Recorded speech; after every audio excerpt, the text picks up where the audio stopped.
Ya, oke, saya lepas masker dulu. Ya, mengingatkan teman-teman sekalian, meskipun pandemi COVID semakin terkendali, tapi ingat tetap menjaga protokol kesehatan. Ya, jangan lupa pakai masker kemanapun saudara berada dan bepergian. Ingat, tetap batasi mobilitas, cuci tangan pakai sabun, dan jaga jarak. Ya. Oke, di dua video saya yang sebelum sekarang ya, nanti akan saya sampaikan di deskripsi video ya. Saya berbicara tentang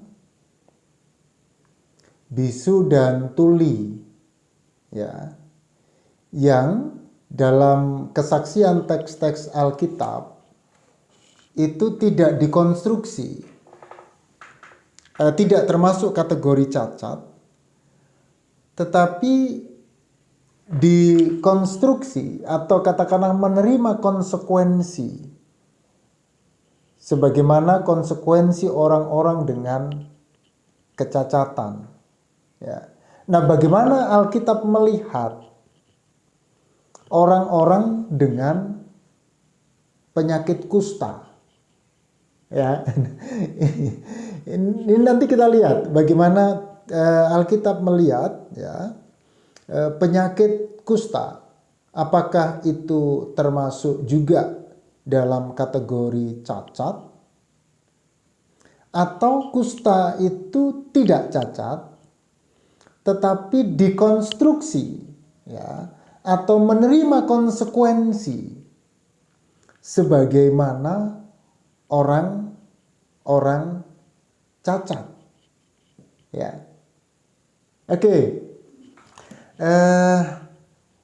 Kita bisa lihat ya di kitab Imamat ya, Imamat pasal yang ke-13 ya. Ayat yang pertama ya sampai dengan pasal yang ke-15. Di situ bercerita tentang penyakit kusta. Ya. Dan tidak hanya di kitab Imamat 13 sampai 15, tetapi teks-teks Alkitab yang lain itu juga menyebutkan ya tentang orang-orang dengan penyakit kusta ya. Misalnya kitab Bilangan pasal yang kelima ya, Bilangan pasal yang kelima, coba ayat 1 sampai dengan yang keempat. Peraturan, LAI memberikan judul peraturan mengenai orang-orang yang najis ya. Itu juga menyampaikan tentang narasi-narasi di seputar kusta ya. Nah, kusta meskipun tidak dikonstruksi sebagai yang cacat seperti tadi yang saya katakan di depan, tetapi mengalami stigmatisasi ya secara signifikan, seperti halnya bisu dan tuli. Ya.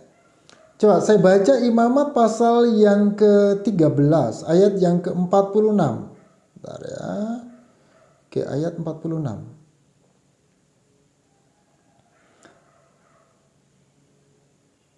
Oke. Saya baca mulai ayat 45 saja ya. Orang yang sakit kusta harus berpakaian yang cabi-cabi, rambutnya terurai, dan lagi ia harus menutupi mukanya sambil berseru-seru, najis, najis. Selama ia kena penyakit itu, ia tetap najis. Ia harus tinggal terasing, ia harus tinggal terasing. Di luar perkemahan itulah tempat tinggalnya. Jelas ya? Jadi kusta itu dipandang sebagai najis.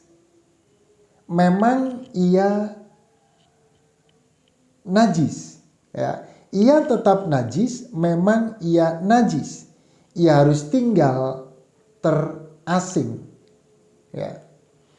Artinya apa?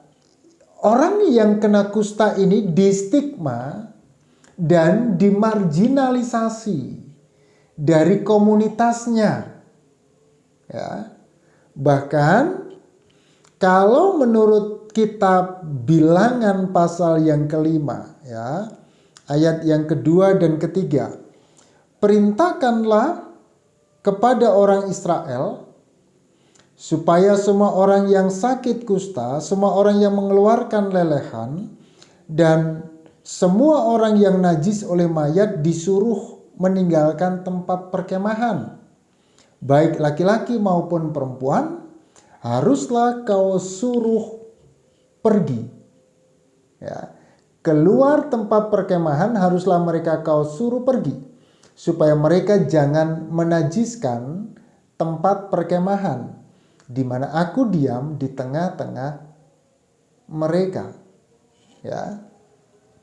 Jadi mereka distigma dan dimarginalisasi dari komunitasnya. Mereka mendapatkan, ya, pembatasan aktivitas sosial dan karantina diri supaya tidak mencemari yang lain. Ya. Nah, oke. Konstruksi sosial atas orang dengan penyakit kusta, stigmatisasi dan marginalisasi terhadapnya sangat nampak. Seperti yang kita baca tadi. Ya. Saya ulangi lagi ayat yang ke-45 di kitab Imamat. Orang yang sakit kusta harus berpakaian cabi-cabi, rambutnya terurai, dan lagi ia harus menutupi mukanya sambil berseru, najis, najis. Ya. Menurut teks tersebut, ya, orang yang sakit kusta harus hidup menyendiri, mengasingkan diri dari komunitasnya. Selama mereka ada di dalam, maka itu berarti menghadirkan kecemaran. Ya, maka mereka dapat dikatakan mengalami pembatasan sosial, bahkan mereka diisolasi. Ya. Nah, oke. Seperti halnya cacat bisu dan tuli, kusta itu juga dikonstruksi sebagai kutukan. Ya. Seperti yang dilakukan Daud terhadap Yoab, ya. Saya baca demikian. Biarlah dalam keturunan Yoab tidak putus-putusnya ada orang yang mengeluarkan lelehan, yang sakit kusta, yang bertongkat, yang tewas oleh pedang, atau yang kekurangan makanan. Ya. Dikonstruksi sebagai sebuah kutukan. Dengan demikian, kusta itu dihubungkan dengan kematian dalam pertempuran, dalam kelaparan. Keberadaan kusta dalam sebuah kutukan adalah stigma. Ya. Stigma terhadap seluruh penyakit yang dapat digambarkan secara kultural dan yang diyakini sebagai sebuah bentuk penghukuman. Dengan kata lain, kusta seringkali dipahami sebagai sebuah hukuman ilahi. Dan karenanya orang-orang dengan penyakit kusta itu distigmatisasi bagi semua orang yang menderita. Orang-orang yang kena kusta memang tidak dalam kategori cacat, tetapi dia mendapatkan konsekuensi sama dengan orang-orang yang mengalami kecacatan. Ia distigma sebagai yang najis, ia distigma sebagai yang mendapatkan hukuman dan kutukan dari Tuhan. Bagaimana menurut Anda? Apakah orang-orang dengan sakit kusta adalah sebuah kutukan, hukuman, dan itu berarti patut untuk dijauhi karena ia akan membawa kenajisan dan kecemaran kalau ia tetap berada dalam lingkungannya?